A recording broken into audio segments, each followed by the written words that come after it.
ఓం శాంతి 21/8/2026 సాకార ఈశ్వరీయ మధుర మహావాక్యాలు. మధురమైన పిల్లలారా, తండ్రి మధురాతి మధురమైన శాక్రీన్ అత్యంత స్వీట్ కనుక మిగిలిన అన్ని విషయాలను వదిలి ఒక్క తండ్రిని స్మృతి చేసినట్లయితే మధురమైన శాక్రీన్గా అవుతారు. ప్రశ్న: మీరు తండ్రి ద్వారా శ్రీమతాన్ని తీసుకొని మీలో ఎలాంటి సంస్కారాలను నింపుకుంటూ ఉన్నారు? జవాబు: భవిష్యత్తులో మంత్రి సహాయం లేకుండా పూర్తి విశ్వంపై రాజ్యం చేసే సంస్కారాలను నింపుకుంటూ ఉన్నారు. భవిష్యత్తులో రాజధానిని నడిపే శ్రీమతాన్ని తీసుకునేందుకే మీరు ఇక్కడికి వచ్చారు. అర్ధకల్పం వరకు ఎవ్వరి నుండి సలహాలు తీసుకునే అవసరమే లేకుండా తండ్రి మీకు శ్రీమతాన్ని ఇస్తున్నారు. ఎవరి బుద్ధి బలహీనంగా ఉంటుందో వారి సలహాలు తీసుకోవాల్సి ఉంటుంది. పాట: మీరే తల్లి తండ్రి. ఓం శాంతి. మధురాతి మధురమైన ఆత్మిక పిల్లలు పాట విన్నారు. మధురాతి మధురమైన ఆత్మిక పిల్లలు అని ఎవరన్నారు? తప్పకుండా ఆత్మిక తండ్రియే అలా అనగలరు. మధురమైన ఆత్మిక పిల్లలు ఇప్పుడు సన్ముఖంలో కూర్చొని ఉన్నారు. వారికి ఎంతో ప్రేమగా తండ్రి అర్థం చేయిస్తూ ఉన్నారు. ఆత్మిక తండ్రి తప్ప పూర్తి ప్రపంచంలో సర్వులకు సుఖశాంతులను ఇచ్చేవారు, సర్వులను దుఃఖం నుండి ముక్తులుగా చేసేవారు వేరెవ్వరూ లేరు అని ఇప్పుడు మీకు తెలుసు. కనుక దుఃఖంలో తండ్రిని స్మృతి చేస్తూ ఉంటారు. పిల్లలైన మీరు సన్ముఖంలో కూర్చొని ఉన్నారు. తండ్రి మనలను సుఖధామానికి యోగ్యులుగా చేస్తున్నారు అని మీకు తెలుసు. సదా సుఖధామానికి అధికారులుగా చేసే తండ్రి ముందుకు మీరు వచ్చారు. సన్ముఖంలో వినేందుకు, దూరంగా ఉంటూ వినేందుకు చాలా వ్యత్యాసం ఉంది అని మీరు అర్థం చేసుకున్నారు. మధువనంలో సన్ముఖంలో వస్తారు. మధువనం సుప్రసిద్ధమైనది. మధువనం బృందావనంలో వారు కృష్ణుడి చిత్రాన్ని చూపించారు. నిజానికి కృష్ణుడు ఏమీ లేడు. ఇక్కడ నిరాకార తండ్రి పిల్లలైన మీతో కలుస్తారు. మీరు స్వయాన్ని క్షణక్షణము ఆత్మ అనేది నిశ్చయం చేసుకోవాలి. నేను ఆత్మను తండ్రి నుండి వారసత్వం తీసుకుంటున్నాను అని భావించాలి. పూర్తి కల్పంలో ఇటువంటి సమయం ఒకేసారి వస్తుంది. ఇది కల్పంలో మనోహరమైన సంగమయుగం. దీని పేరే పురుషోత్తమ సంగమయుగము అని పెట్టబడింది. ఈ సంగమయుగంలోనే మనుష్య మాతృలందరూ ఉత్తములుగా అవుతారు.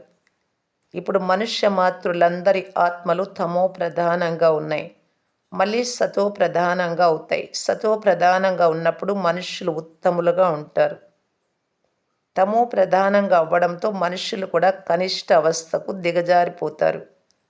కనుక ఆత్మలకు తండ్రి సన్ముఖంలో కూర్చొని అర్థం చేయిస్తారు.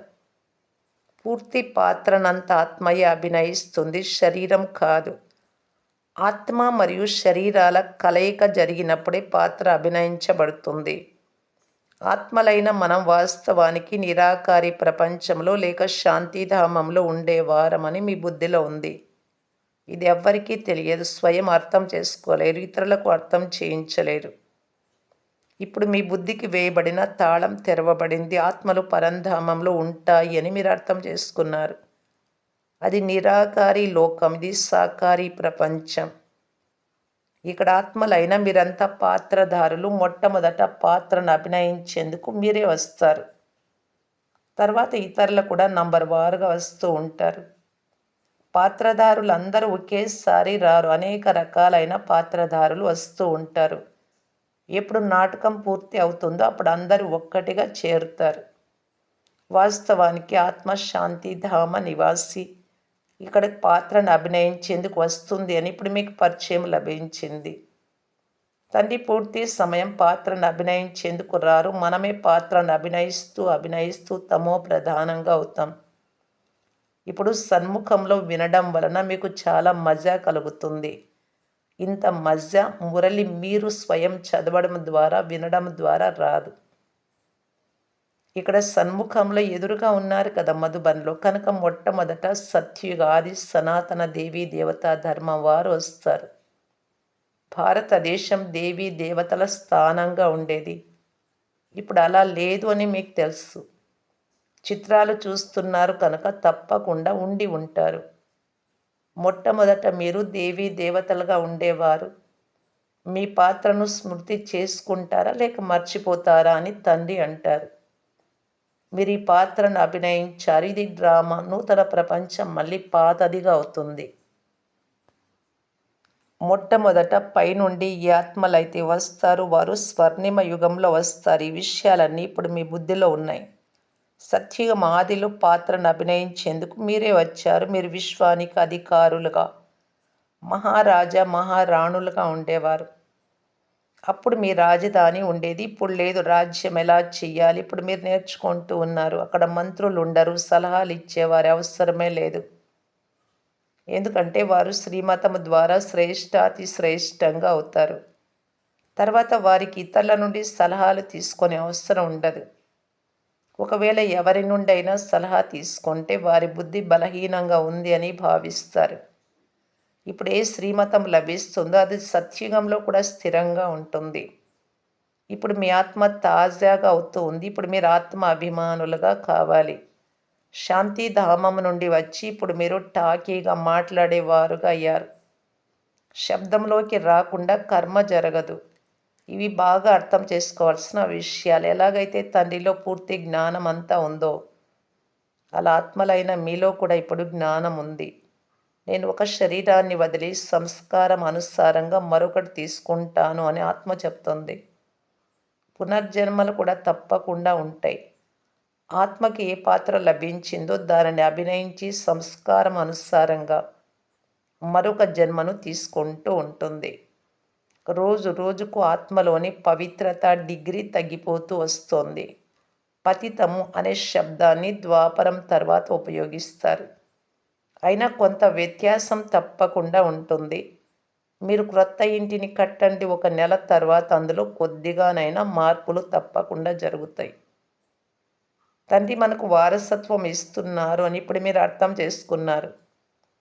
పిల్లలైన మీకు వారసత్వం ఇచ్చేందుకే నేను వచ్చాను అని తండ్రి అంటారు. ఎవరు ఎంత పురుషార్థం చేస్తారో అంత పదవిని పొందుతారు. తండ్రి వద్ద ఏ వ్యత్యాసము లేదు. ఆత్మలైన మనను చదివిస్తున్నారు అని పిల్లలకు తెలుసు. ప్రతి ఆత్మ తన కొరకు పురుషార్థం అంటే ప్రయత్నం చేస్తుంది. స్త్రీ పురుషుల దృష్టి ఇక్కడ ఉండదు. పిల్లలైన మీరంతా అనంతమైన తండ్రి నుండి వారసత్వం తీసుకుంటూ ఉన్నారు. ఆత్మలందరూ సోదరులు. వారిని తండ్రి చదివించి వారసత్వం ఇస్తారు. ఓ మధురమైన అపురూపమైన ముద్దు పిల్లలారా, మీరు చాలా సమయం పాత్రను అభినయిస్తూ ఇప్పుడు మళ్ళీ మీ వారసత్వాన్ని తీసుకునేందుకు వచ్చి కలిశారు అని తండ్రి ఆత్మిక పిల్లలతో అంటున్నారు. ఇది కూడా డ్రామాలో నిర్ణయించబడింది. ప్రారంభం నుండి పాత్ర నిర్ణయించబడింది. ప్రారంభం నుండి పాత్రను అభినయిస్తూ వచ్చారు. ఆత్మ అవినాశి. అందులో అవినాశి పాత్ర నిండి ఉంది. శరీరం మారుతూ ఉంటుంది కానీ ఆత్మ కేవలం పవిత్రం నుండి అపవిత్రంగా అవుతూ ఉంటుంది. సత్యుగంలో ఆత్మ పవిత్రంగా ఉంటుంది. దీనిని పతిత ప్రపంచమని అంటారు. ఇప్పుడు సుఖధామం స్థాపన అవుతుంది. మిగిలిన ఆత్మలన్నీ ముక్తిధామంలో ఉంటాయి. ఇప్పుడు ఈ అనంతమైన నాటకం పూర్తి అయింది. ఆత్మలన్నీ దోమల గుంపు వలె అక్కడికి వెళ్తాయి. ఈ సమయంలో ఏ ఆత్మ వచ్చినా ఈ పతిత ప్రపంచంలో వారికి ఏమీ విలువ ఉండదు. వాస్తవానికి ఎవరైతే మొట్టమొదట క్రొత్త ప్రపంచంలో వస్తారో వారికి విలువ ఉంటుంది. ఒకప్పుడు క్రొత్త ప్రపంచం ఉండేది. అదే ఇప్పుడు పాతదైపోయింది. క్రొత్త ప్రపంచంలో దేవతలు ఉండేవారు. అక్కడ దుఃఖము అనే పేరే ఉండేది కాదు. ఇక్కడ అపారమైన దుఃఖం ఉంది. తండ్రి వచ్చి పాత దుఃఖ ప్రపంచం నుండి ముక్తులుగా చేస్తారు. ఈ పాత ప్రపంచం తప్పకుండా పరివర్తన అవుతుంది. ఎలాగైతే పగలు తర్వాత రాత్రి, రాత్రి తర్వాత పగలు వస్తాయో అలా ఈ ప్రపంచం కూడా తప్పకుండా మారుతుంది. మనము సత్యుగానికి అధికారులుగా అవుతామని మీకు తెలుసు. మరి ఎందుకు మనము స్వయాన్ని ఆత్మగా భావించి తండ్రిని స్మృతి చేయరాదు? కొద్దిగానైనా శ్రమ పడాలి కదా. రాజ్యాన్ని పొందడం సహజమైన విషయం కాదు. తండ్రిని స్మృతి చేయాలి. క్షణ క్షణము స్మృతిని మరిపింప చేయడం మాయ చేసే అద్భుతం. దీని కొరకు ఉపాయాన్ని రచించాలి. నా వారుగా అవ్వడం వలన స్మృతి స్థిరంగా ఉండిపోతుంది అని అనుకోకండి. స్మృతి చేయకుంటే ఇక పురుషార్థం ఏం చేస్తారు? జీవించి ఉన్నంత వరకు పురుషార్థం చేయాలి, జ్ఞానామృతాన్ని సేవిస్తూ ఉండాలి. ఇది మన అంతిమ జన్మ అని కూడా మీరు అర్థం చేసుకున్నారు. ఈ శరీర భావన వదిలి ఆత్మ అభిమానులుగా కావాలి. గృహస్థ వ్యవహారంలో ఉంటూ పురుషార్థం తప్పకుండా చేయాలి. కేవలం స్వయాన్ని ఆత్మగా నిశ్చయం చేసుకొని తండ్రిని స్మృతి చెయ్యండి. త్వమేవ మాతశ్చ పిత, మీరే తల్లి తండ్రి అంటారు. ఇది భక్తి మార్గంలోని మహిమ. మీరు కేవలం ఒక్క తండ్రిని మాత్రమే స్మృతి చెయ్యాలి. నేను ఒక్కడినే శాక్రీన్, అత్యంత స్వీట్ను. మీరు కూడా మిగిలిన విషయాలన్నీ వదిలి చాలా మధురమైన శాక్రీన్గా అయిపోండి. ఇప్పుడు మీ ఆత్మ తమో ప్రధానం అయిపోయింది. దానిని సతో ప్రధానంగా చేసుకునేందుకు స్మృతి యాత్రలో ఉండండి. తండ్రి నుండి సుఖ వారసత్వాన్ని తీసుకోండి అని అందరికీ అర్థం చేయించండి. సుఖము సత్యుగంలోనే ఉంటుంది. సుఖధామాన్ని స్థాపన చేయువారు ఒక్క తండ్రి మాత్రమే. తండ్రిని స్మృతి చేయడం చాలా సహజం, కానీ మాయ వ్యతిరేకత చాలా ఉంది కనుక ప్రయత్నం చేసి నన్ను స్మృతి చేసినట్లయితే మలినాలు తొలగిపోతాయి. సెకండ్లో జీవన్ముక్తి అని మహిమ చేయబడుతుంది. ఈ డ్రామాలో ప్రతి ఒక్కరూ తమ పాత్రను రిపీట్ చేయాలి. డ్రామాలో అందరికంటే ఎక్కువగా మీకే పాత్ర ఉంది. సుఖం కూడా అందరికంటే మీకే ఎక్కువగా లభిస్తుంది, ఎందుకంటే ప్రారంభం నుండి ఉన్నారు. తండ్రి అంటారు, మీ దేవి దేవత ధర్మం చాలా సుఖాన్ని ఇస్తుంది. మిగిలిన వారంతా లెక్కాచారాలను పూర్తి చేసుకుని శాంతిధామానికి వెళ్ళి అక్కడ ఉండిపోతారు వారి పాత్ర వచ్చేదాకా. ఎక్కువ విస్తారంలోకి ప్రతి విషయం గురించి ఆలోచన చేస్తూ మీరెందుకు వెళ్ళాలి? అందరినీ తిరిగి తీసుకెళ్లేందుకే తండ్రి వస్తారు. దోమల వలె అందరినీ తీసుకెళ్తారు. శరీరాలన్నీ సమాప్తమైపోతాయి. అవినాశి అయిన ఆత్మ తన లెక్కాచారాన్ని ముగించుకొని వెళ్ళిపోతుంది. ఆత్మ అగ్నిలో పడడం వలన పవిత్రంగా కాదు, ఆత్మ స్మృతి రూపీ యోగం ద్వారానే పవిత్రంగా అవ్వాలి. దీనినే యోగాగ్ని అని అంటారు. సీత అగ్ని నుండి వెలుపలికి వచ్చింది అని వారు నాటకాన్ని తయారు చేశారు. అగ్ని నుండి ఎవరో ఒక్కరే వెలుపలికి రారు. సీతలైన మీరంతా ఈ సమయంలో పతితులుగా ఉన్నారు అని, రావణ రాజ్యంలో ఉన్నారు అని తండ్రి అర్థం చేయిస్తున్నారు. ఇప్పుడు ఒక్క తండ్రి స్మృతి ద్వారా మీరు పావనంగా కావాలి. రాముడు ఒక్కరే. అగ్ని అనే శబ్దాన్ని వినడం వలన సీత అగ్నిని దాటుకొని వచ్చింది అని భావిస్తారు. ఎక్కడ యోగాగ్ని, ఎక్కడ ఈ స్థూల అగ్ని? ఆత్మ పరమాత్మతో యోగాన్ని ఉంచుకోవడం వలన పతితము నుండి పావనంగా అవుతుంది. వారు చెప్పడానికి ఇక్కడ జరగడానికి రాత్రికి పగలుకున్నంత తేడా ఉంది. ఆత్మలందరూ సీతలే. రావణుడి జైలులో శోకవాటికలో ఉన్నారు. ఇక్కడి సుఖము కాకి రెట్టతో సమానమైనది. స్వర్గ సుఖం అపారమైనది కనుక పిల్లలు జ్ఞాన రత్నాలతో బుద్ధి జోలెను నింపుకోవాలి. ఎలాంటి సంశయము రాకూడదు. దేహ అభిమానంలోకి రావడం వలన అనేక రకాలైన ప్రశ్నలు మొదలైనవి ఉత్పన్నమవుతాయి. తర్వాత తండ్రి ఏ కర్తవ్యాన్ని ఇచ్చారో అది చెయ్యరు. మనం పతితుల నుండి పావనంగా అవ్వడమే ముఖ్యమైన విషయం. ఇతర ఏ సంకల్పాలు చేయాల్సిన అవసరం లేదు. ఇది పతిత ప్రపంచం, అది పావన ప్రపంచం. పవిత్రంగా అవ్వడమే ముఖ్యమైన విషయం. పావనంగా ఎవరు చేస్తారో కొంచెం కూడా తెలియదు. మీరు పతితులు అని చెప్పినట్టయితే కోపం వస్తుంది వారికి. ఎవ్వరూ తమను తాము వికారులము అని భావించరు. సీతారాములు, లక్ష్మీనారాయణలు కూడా గృహస్థులే కదా, వారికి కూడా పిల్లలు ఉండినారు కదా అని వారు అడుగుతారు. అది నిర్వికారి ప్రపంచమని, అది శివాలయమని వారు మర్చిపోయారు. తండ్రి పిల్లలైన మీకు ఎన్నో యుక్తులు తెలియజేస్తూ ఉంటారు. వీరు తండ్రి, టీచరు, గురువు కూడా అయ్యారు. సర్వులకు సద్గతిని ఇస్తారు. అక్కడ ఒక గురువు మరణించినట్లయితే వారి పిల్లలకు సింహాసనాన్ని ఇస్తారు. మరి వారు సద్గతికి ఎలా తీసుకెళ్ళగలరు? సర్వుల సద్గతి దాత ఒక్కరే. రావణ రాజ్యంలో దుర్గతి, రామరాజ్యంలో సద్గతి, సుఖం ఉంటాయి. తండ్రి అందరినీ పావనంగా చేసి తీసుకెళ్తారు. మళ్ళీ వెంటనే ఎవరు పతితులుగా అవ్వరు. నెంబర్ వారుగా క్రిందికి దిగుతారు. సతో ప్రధానం నుండి సతో, రజో, తమోగా అవుతారు. మీ బుద్ధిలో 84 జన్మల చక్రం ఉంది. ఇప్పుడు మీరు లైట్ హౌస్గా ఉన్నారు. జ్ఞానం ద్వారా ఈ అంటే సృష్టి చక్రం ఎలా తిరుగుతుందో తెలుసుకున్నారు. ఇప్పుడు మీరు ఇతరులకు మార్గాన్ని చూపించాలి. మీరంతా సైన్యం. మీరు మార్గాన్ని చూపించే పైలట్లు. ఇప్పుడు శాంతిధామం సుఖధామాలను స్మృతి చెయ్యండి. ఈ దుఃఖధామాన్ని మర్చిపోండి. మేము మీకు చాలా మంచి మార్గాన్ని చూపిస్తాము అని అందరికీ చెప్పండి. పతిత పావనుడు ఒక్క నిరాకార తండ్రి మాత్రమే. వారిని స్మృతి చేయడం ద్వారా మీరు పావనంగా అవుతారు. మీ ఆత్మపై ఏ తుప్పు పట్టి ఉందో అది తొలగిపోతుంది.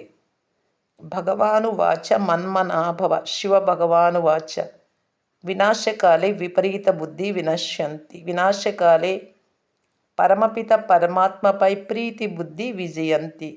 మీదెంత ప్రీతి బుద్ధిగా ఉంటుందో అంత ఉన్నతమైన పదవి లభిస్తుంది. దేహ అభిమానంలోకి రావడం వలన అంత ఉన్నత పదవిని పొందలేరు. మంచిది. మధురాతి మధురమైన అపురూపమైన పిల్లలకు మాతాపిత బాప్దాదాల ప్రియ స్మృతులు మరియు గుడ్ మార్నింగ్. ఆత్మిక పిల్లలకు ఆత్మిక తండ్రి నమస్తే. ధారణ కొరకు ముఖ్య సారము. ఫస్ట్ పాయింట్, జ్ఞాన రత్నాలతో మీ బుద్ధి జోలను నింపుకోవాలి. ఎలాంటి సంశయంలోకి రాకూడదు. సాధ్యమైనంత వరకు తండ్రిని స్మృతి చేసే పురుషార్థం చేసి పావనంగా కావాలి. ఇతర ప్రశ్నలలోకి వెళ్ళరాదు.